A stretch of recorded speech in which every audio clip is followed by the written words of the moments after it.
माँ की ममता, एक भावुक कहानी। एक छोटे से कस्बे में समीर नाम का एक लड़का रहता था। बचपन में ही पिता की मृत्यु हो जाने के कारण परिवार की आर्थिक स्थिति बड़ी दयनीय थी। समीर की माँ कुछ पढ़ी लिखी जरूर थी, लेकिन उतनी पढ़ाई से नौकरी कहाँ मिलने वाली थी। सो घर घर बर्तन मांजकर और सिलाई बुनाई का काम करके किसी तरह से अपने बच्चे को पढ़ा लिखा रही थी। समीर स्वभाव से थोड़ा शर्मीला था और अक्सर चुपचाप बैठा रहता था। एक दिन जब वो स्कूल से लौटा तो उसके हाथ में एक लिफाफा था। उसने माँ को लिफाफा पकड़ाते हुए कहा, माँ, मास्टर साहब ने तुम्हारे लिए ये चिट्ठी भेजी है, जरा देखो तो इसमें क्या लिखा है। माँ ने मन ही मन चिट्ठी पढ़ी और मुस्कुराकर बोली, बेटा, इसमें लिखा है कि आपका बेटा काफ़ी होशियार है। इस स्कूल के बाकी बच्चों की तुलना में इसका दिमाग बहुत तेज है और हमारे पास इसे पढ़ाने लायक शिक्षक नहीं है, इसलिए कल से आप इसे किसी और स्कूल में भेजें। यह बात सुनकर समीर को स्कूल न जा सकने का दुख तो हुआ, पर साथ ही उसका मन आत्मविश्वास से भर गया कि वो कुछ खास है और उसकी बुद्धि तीव्र है। माँ ने उसका दाखिला एक अन्य स्कूल में करवा दिया। समय बीतने लगा। समीर ने खूब मेहनत से पढ़ाई की। आगे चलकर उसने सिविल सर्विसेज परीक्षा भी पास की और आईएएस ऑफिसर बन गया। समीर की माँ अब बूढ़ी हो चुकी थी और कई दिनों से बीमार भी चल रही थी और एक दिन अचानक उनकी मृत्यु हो गई। समीर के लिए ये बहुत बड़ा आघात था। वह बिलख बिलख कर रो पड़ा।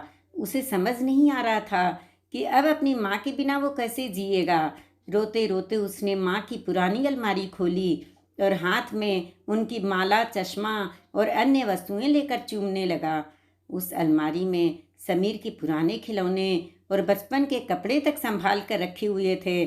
समीर एक एक कर सारी चीज़ें निकालने लगा और तभी उसकी नज़र एक पुरानी चिट्ठी पर पड़ी। दरअसल ये वही चिट्ठी थी जो मास्टर साहब ने उसे 18 साल पहले दी थी। नम आँखों से समीर उसे पढ़ने लगा। आदरणीय अभिभावक,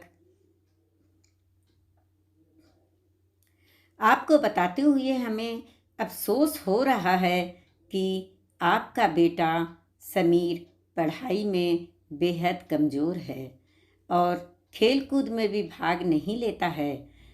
जान पड़ता है कि उम्र के हिसाब से समीर की बुद्धि विकसित नहीं हो पाई है, अतः हम इसे अपने विद्यालय में पढ़ाने में असमर्थ हैं।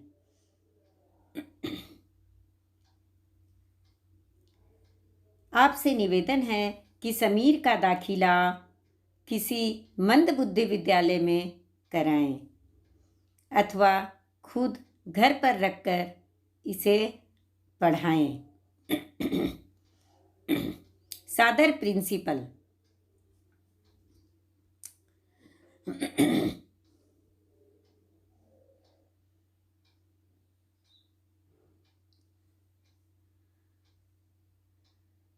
समीर जानता था कि भले अब उसकी माँ इस दुनिया में नहीं रही, पर वो जहाँ भी रहें उनकी ममता, उनका आशीर्वाद सदा उन पर बना रहेगा।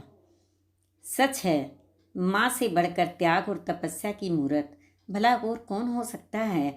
हम पढ़ लिख लें, बड़े होकर कुछ बन जाएं, इसके लिए वो चुपचाप न जाने कितनी कुर्बानियाँ देती हैं। अपनी ज़रूरतें मार कर हमारी शौक़ पूरा करती है। यहाँ तक कि संतान बुरा व्यवहार करे तो भी माँ उसे भला ही सोचती है। सचमुच माँ जैसा कोई नहीं हो सकता।